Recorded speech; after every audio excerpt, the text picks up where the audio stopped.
What's going on, people? We are Tottenham TV, back here for yet another Tottenham update. Before we go into it, do go and check out our website, WeAreTottenhamTV.com, not the old website, but the new website, and you get latest Tottenham articles on there. So go leave your best comment to be in with a chance to win some We Are Tottenham TV merch. And if you haven't already, scroll down and click that subscribe button. But let's get into the Tottenham update. And we gave you the news yesterday about Destiny Udogi's contract, and apparently it doesn't stop there, as Fabrizio Romano says that Tottenham want to keep going with the contract extensions. Another player they want to offer a deal to is Pape Sarr, who is always doing very well in the midfield. Very talented midfielder who joined almost 2 years ago and is now ready to discuss a new contract. And I was looking at the contract situation in the club.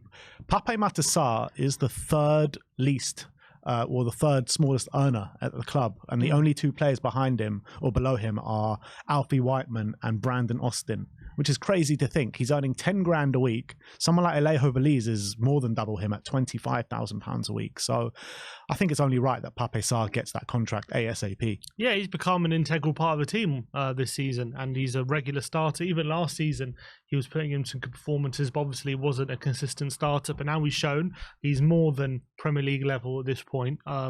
He's still only 20 years of age, and I think he's really been fantastic in the Premier League this season. He also plays like a maturity beyond his years, which I think is worthy of a new deal. Unfortunately, we can't do what we did with Destiny because of the new Premier League rules, which came in to effect yet. Well, I don't know when they do come into effect, but the rules were passed yesterday. So I think the chance of giving Pape a similar 6-year deal that we gave Destiny, they're probably rushing around to try and get it done, to be honest. You never know. I can't put it past Levy. Maybe we will, but obviously they passed the law yesterday. They're saying that you can't give a player more than a 5-year deal. So I'm guessing that's going to be where Pape falls, but he definitely deserves a pay rise. Yeah, 10 grand a week for someone who's as integral to our team as he is has to be rectified. And I'm sure he's probably thinking, yeah, I've got to get a new deal at this point, because he's starting every week right now whenever he's fit. Yeah, and performing at a really high standard. So, I mean, there's probably no one in the Premier League that is as underpaid. Underpaid at 10 grand a week to us sounds like crazy talk, but in terms of Premier League footballers, like, is there anyone as underpaid as Pape Sarr for the levels that they're showing? Like 10 grand a week. Yeah, I mean, but you got to remember, obviously, he signed as an 18-year-old from France 2 years ago. Yeah, hadn't only played not played too many games out in France. He's played a lot now, but when we signed him, it's not like he'd played loads of games. So I think that was probably a fair reflection. But I think now at this point, the way he's playing, the way he's adapted to the Premier League, and he's only going to get better as well, I think his long-term future needs to be tied down 100%. Yeah, 100%. And even like someone like Ashley Phillips is earning 5 grand more a week than him, which at 18 years of age, coming from Blackburn and not playing too many games. So look, I really hope that they can seal this sooner rather than later, but I have no doubts in my mind that they will get it done. So Pape Sarr, watch this space because the contract should be incoming. Let's talk about Dane Scarlett now, because this is an interesting one from Ali Gold. And he says Dane Scarlett could technically be recalled in January from his loan, but he cannot go back out on loan elsewhere because of his appearance in the Carabao Cup for Spurs versus Fulham, as he has already played them for the maximum clubs this season, which is 2. It's a bit of a sad case, actually, with this loan spell with Dane Scarlett. He's playing for high-flying Ipswich, so obviously doing really well at the moment. Not getting a look in whatsoever. I think he's been limited to like maybe a maximum of like 5 minutes if he does get on. So what do you think the best thing to do with him is? Do you keep him there just to give him a taste of, being part of a first-team squad, or do you bring him back here and give him more kind of minutes in the under-21s? I would say it's a difficult one, because obviously you want him to get the game is to get him playing some sort of first team football, but if he's not going to be playing there, I think he would benefit more from the training at Tottenham than he would from the training at Ipswich, I would assume. So if it's a case of he's not playing either way, probably bring him back. But if there's even a small chance, like let's say he's only an injury away from starting every week, then it might be a case of it's better off taking a chance and leaving him at Ipswich just in case things do change and he can earn a starting spot there. And obviously, as you said, they're playing so well. And, it's very frustrating because not only they're playing well, they're playing a very attacking brand of football. I think they've scored the most goals in the top 5 in the EFL. No, I think in the whole in the leagues. EFL. Wow. In all the leagues, they've scored the most goals. So, like in terms of a striker, that's something you dream of, to be in that kind of team, creating loads of many chances. And it's just a shame that maybe he's come too early. He's 19, and they I don't know if their strikers banging goals or not, but it's unfortunate for him that they just don't see any need for him right now to be starting games, and that's really unfortunate.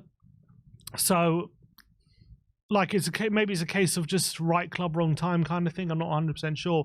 But if he's not, I guess it's about having a conversation with the Ipswich boss. And if it's a case of him saying, look, I just don't see him getting any game time here second half of the season, I think he's better off training with Tottenham than with Ipswich. Yeah, I guess, look, you never know how a season can unfold, can you? Maybe Ipswich go on a bit of a slump as well. Maybe they need some more firepower up front. They turn to Dane Scarlett, the injury, as you say. Maybe he starts impressing from the bench as well, and then he forces his way into that team. I mean, a few different things can happen, can't it? Yeah, exactly. So it's a long season. Circumstances change very quickly. We've seen with Spurs firsthand. One game, we're fully fit squad nearly, and the next game we've been decimated, and all of a sudden everyone's getting an opportunity. So things can definitely change, but you can't rely on that. Yeah, you have to rely on what the reality is looking like. So they have to make that decision. Let's talk about some potential incomings. Middlesbrough's midfielder Hayden Hackney. Craig Hope from the Daily Mail is reporting that Premier League scouts from both Manchester clubs, Tottenham and Liverpool, are watching Middlesbrough's midfielder Hayden Hackney, but with the expectation he will leave in the summer rather than January. I was doing a quick look into him. He's a defensive midfielder, usually plays as the number 6. Very good passing ability, progressive passing, and also progressive carries as well. Very strong in those kind of metrics. Obviously, I haven't seen him play and don't know too much about him, but I guess if it's what the scouting team are looking at, and if they decide to push the button, then I'll be all for it. Yeah, now obviously a lot of these rumours Spurs have been circulating about players in the Championship. It seems like a market that we're very much looking into at the moment, and in terms of players of a certain age, looks like between like the age of 18 and 20. Or 17 and 20 that we're looking at from the Championship for kind of under market value kind of signings. Obviously, we've got Ashley Phillips through the door. We're looking from that midfielder from Blackburn. He scored last night, actually. And now we're looking at this guy from Middlesbrough. So I definitely think there's a lot of talent in the Championship, which is untapped and can definitely make that step up from a young age to the Premier League. So I think it's a smart move, but obviously we're not the only club looking at these kind of players. As you say, scouts from Man United and other teams are looking at them as well. So it's about stealing a march on these teams, and you got to be smart about it. So I think the best way to go about it, if you're serious about signing someone like him, is you have to maybe sign him and loan him back for 6 months. I mean, that's how you get ahead of the competition. I think. It's true, and I'll be completely for that. But he is 21 years of age, and he's currently in England under 21 international, so he's coming to the end of that kind of cycle now. So he kind of, if his career is going in that trajectory, he kind of probably does need a bigger move now, doesn't he? Yeah, probably. Whoever Spurs is the right one, got Bentancur, Basuma there. It's tough competition. Yeah, but you're looking at the midfield options right now, and you're looking at potentially Højbjerg, Lo Celso, and maybe even Ollie Skip could potentially be moving on. So there could be a few gaps opening there in that midfield. Good point. Last but not least, we're going to talk about a player that we have spoken about already in the last month, which is Matthias Soule of Juventus. Fabio Santini says that Tottenham want to sign Matthias Soule next month, and Juventus are keen to sell the player to raise funds for their own additions, and Juventus are demanding 25 million euros for him. Seems like a good price for someone who's doing really well in Serie A this season, on the wing, for a player his age, getting quite a few goal contributions. We've seen that Juventus have let go quite a lot of talent, haven't they, in the past few years? Talent which maybe in hindsight they might be regressing at this point, considering, I mean, to be fair, they do seem to be making a bit of a return this season to form, but there's players who they've let go who surely you'd think the way they're playing, they'd be getting into that Juventus side, like Romero and like Bentancur and Kulusevski potentially. Think about how they've performed since they've left Juventus, and you'd think surely Juve are looking at those deals thinking, well, it will be right to let them go. Maybe Soule could be another one. Obviously, he's on loan at the moment, doing really well. The only question mark, again, I think he's similar kind of frame to someone like a Brian Hill, but what I would say is he seems a bit more pacey, seems a bit more as well has a bit more quality in that final third in terms of like finishing ability. Seems to have a lot more power in his shooting than someone like Bryan Hill. So in terms of stature, you could maybe draw comparisons, but I think he is a different kind of player to him.